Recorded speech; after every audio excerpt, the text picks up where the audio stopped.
Hello, everybody. Hope all is well. We have former prolific prep shooting guard and second year NBA player Gary Trent Jr., otherwise known as JR. And he's decided for a few minutes to join me on a little Zoom meeting. JR, thanks for joining me today. No problem. How you been? Good, doing really well. Your facility just opened back up, I think, a couple days ago up there in Portland. How many days has it been open now? It opened up actually almost like week and a half ago. I started working out, I think last Thursday or last Friday, but I've just been, getting to it every single day. Right now it's optional. So, if you want to stay home and you don't want to work, you can do that. But, I've been working, working on my game, learned from, this season, what I need to get better at, what I can't do, what I need to be able to do. So just working on that. For those of you who don't know, Gary Trent in 2017 was a senior at Prolific Prep, and he was a McDonald's All-American. He was a Jordan Brand All-American. He was a Nike Hoop Summit invitee, and that following year, he played his freshman year at Duke University, and so Gary hails from the Minnesota area, but born in Ohio, so he's probably a huge Buckeyes fan. What were a couple of your best moments that you remember your senior year at Prolific Prep in 2016, 2017? Anytime we had an event, anywhere we went, I just really wanted to, showcase what I could do and what what the basketball team could do.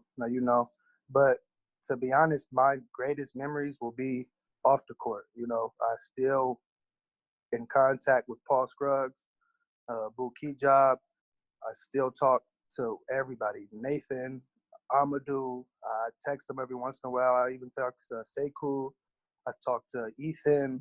Literally every single person on that team I have been in contact with. And it's been years since we've been in high school. So my biggest thing for me is probably just off the court. When you're traveling with guys 24/7, you're all chasing the same thing to get to college. You're all chasing one dream, one goal, and y'all all doing it together. That can do nothing but help you grow and, grow as a unit. Leaving high school in Minnesota, obviously one of the best players ever to come out of that state. What were you kind of looking for your senior year? A little bit more competition, diversify who you know. What were you kind of thinking going into your senior year, and would you do it again?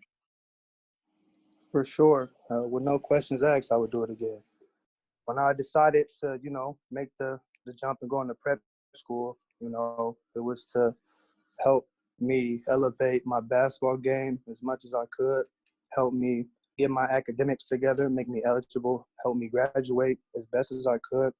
But, it was great. Like you said, we had all these great memories, all these great teammates. I remember the first day I actually, met the team. And from there, we were at it. How you said, so I have great teammates that have nothing, to say great things to me, but I was tough. We was playing, we were competitive and stuff like that. So, just was telling guys that, pick it up. If I saw you was slacking, I would tell them. But, so it was a great thing. And like you said, when we got to those big events, I knew the teams were going to be doing that to our teammates and me as well. I won't be able to get prepared for those big battles, those big games, those big events if I'm not playing at Prolific Prep. If I'm playing in Minnesota at my school, I'm playing against, just kids from the suburb, only in that area. At Prolific Prep, I'm playing against kids from all over the world. The track record for itself speaks for itself. Playing against DeAndre Ayton's, number one picks in NBA drafts. You're playing against all these great players, day in and day out every game. And like you said, all these great players and all these great teammates, that same way it was a practice. Like I said, we were pushing each other. They're talented players.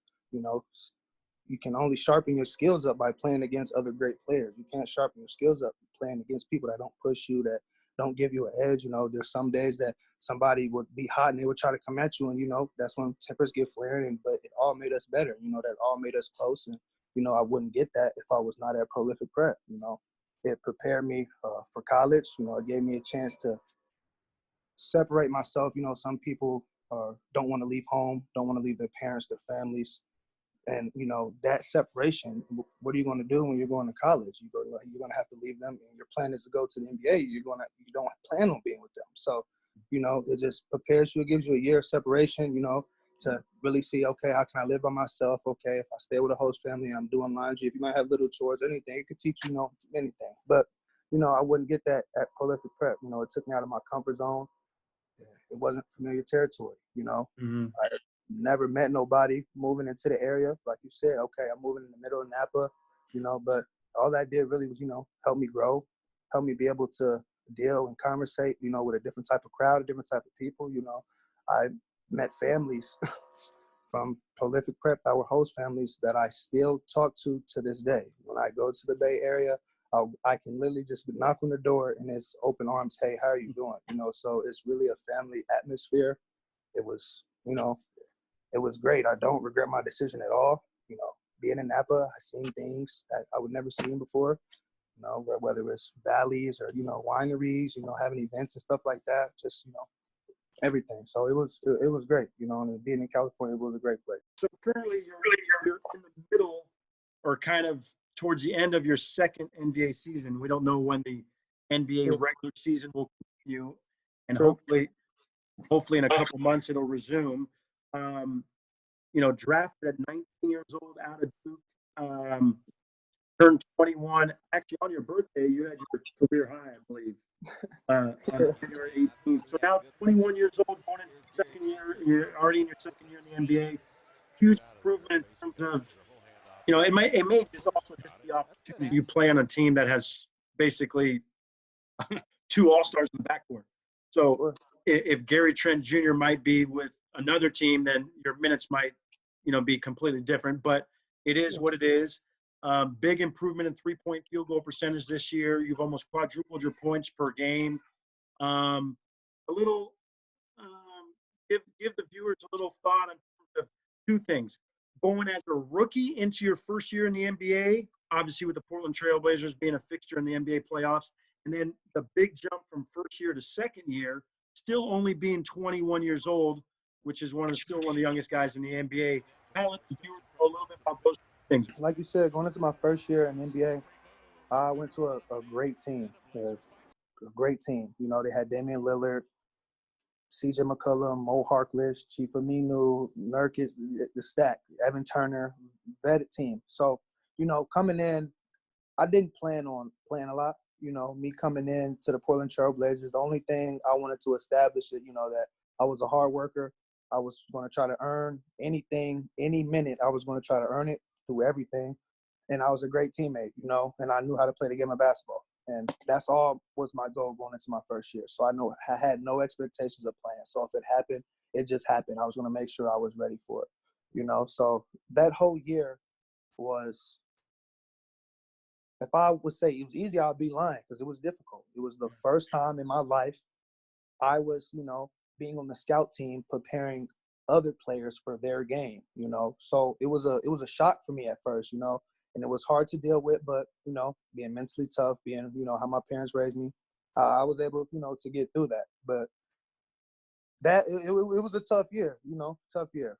But going on to the second year, having, opportunity, couple injuries, but being able to, show over a year now, I'm a hard worker. I've been working, you see I want it, got some trust, some opportunity from, the coaches and the coaching staff. And I just ran with it, and they helped me. They helped me, man, in tremendous ways by watching film 24/7, challenging me.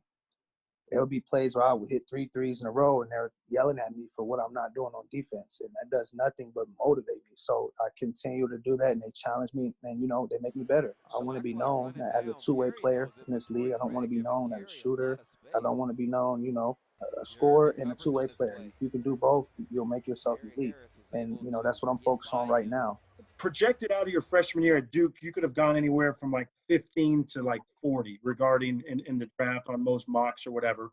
Yeah, Um, I got a yeah, comment on that too. yeah, So about the draft, when I went into the second round, I was very shocked. yeah. I was surprised and I was wow. I didn't, I thought I was gonna go higher. Oh well, keep it pushing. But the thing is, my agents are fantastic. They're fantastic. So even though I was drafted in the second round, Yeah. money wise and opportunity wise going into it, I was still as a late first rounder, making as as like the 24th pick would or the 25th pick or something like that. So when you think about it, is it really bad? Because it's not about how high you're drafted, it's where you're drafted. And I'm drafted to a great organization from top to bottom with a great leader, and that can't do nothing but prevail what I'm doing. So when you think about it, when I think about how I first got to it, oh man, I was in the second round. But then when I thought about it, I'm thinking I'm at a Portland Trailblazers, a great organization. We in the contention. We have two amazing players that are in front of me that I can learn from, and they're both guards. I want to accomplish everything they have accomplished. So it's almost you look at it and could say it was a bad situation, and it's not. It was almost the most perfect situation for me. What is some of the advice that you either might have given Jalen or some of these other guys coming in potentially wanting to be drafted in the NBA after their first year of college? Be ready to learn. Be a sponge. Don't go into the process thinking you know it all. Always have an open mind. To anything. Always rely on your beliefs and what you believe in, obviously. But when it comes down to it, be a sponge and just learn as much as you can. Enjoy the process because it goes by fast. During the process, it could be boring. You think, oh, I'm trying to rush to the NBA. I'm trying to rush to the money. And enjoy the process because it's gonna go by fast. You're gonna look back on it like, man, I really did that, and it was in a blink of an eye. So, work hard and enjoy the process. And just have fun with it. You're playing basketball. You're 18, 19 years old. You're walking into a life that you dreamed of. Be ready for it, chase it, and whatever you want to do with the game of basketball, however great you want to be, chase that, do that. Yeah. And how's your health right now? Obviously, a big key for NBA players in their current status or their future status is actually their health. Right now is a moment you're anxious. You don't know when you're going to start up again. Could you potentially play in a week and get yourself ready to play an NBA game? Since the shutdown of the NBA, I've been doing the best I could to stay in shape. So I've never stopped working since the season ended. So we went back to the gym, and I've been going 110%. I go in the morning, I'm conditioning, I'm lifting, then for about 30 to 40 minutes, and then I get my own court work for about an hour to 1/3 hour, 90 minutes, depending on how my body's feeling. But I haven't been stopped working. I feel great. I'm ready to play a game tomorrow if we have to. A couple things as we end. Hopefully, you get a chance to watch the overtime show that has been produced every Sunday. They come out with a 12 to 13-minute episode. I think their overtime is going to try to interview you potentially on a weekend for a few minutes and Instagram live. So Okay. when that does get set up, we'll let everyone know. But we want to thank you for all that you did at Prolific Prep your senior year. You helped trailblaze for the teams after you. You were really good with your teammates. I mean, I remember. I mean, Pierre Crockrell, little point guard that was, that's now at UOP and Amadou's and all these different guys. You were obviously the main player on the grind session. I don't know if you followed now or whatever. The grind session has expanded and there's more teams. Yep, I've seen it. There's more and more players now coming from parts of the world because they want as much competition as possible. And some of you guys, Josh Jackson, Gary Trent, Deontay Aiden, were guys that trailblazed. Some did it for 1 year, some for two. So now some guys are transferring for 2 or 3 years. Wow. Yeah. But we want to thank you. Hopefully you'll sneak in a few seconds on the weekend and watch the overtime show for Prolific Prep. I'll check it out. When the NBA resumes, which is a big win, hopefully when, we'll be watching. Hopefully the Trailblazers in the last 20 games can make a push. And then you'll probably be, the next season will start probably right back after the one that ends if you guys start in the late summer or August of this year. So I appreciate the time. Appreciate all the love, support that y'all gave me when I came out to Prolific. It was all love from day one, and it helped me, get where I am today. So I appreciate all y'all as well. Everything that you named, teammates, the coaching staff, the host families, it was great. So y'all helped me to get where I am today. So I appreciate that as well. You're welcome. Please say hi to your family. And hopefully your dad's healthy. Maybe he's still playing pickup games at a Y somewhere or something, just getting Nah, he trash. Exactly. All right, JR, get some rest. We'll talk to you soon. Greatly appreciate it. All right, man. Be good. Good seeing you.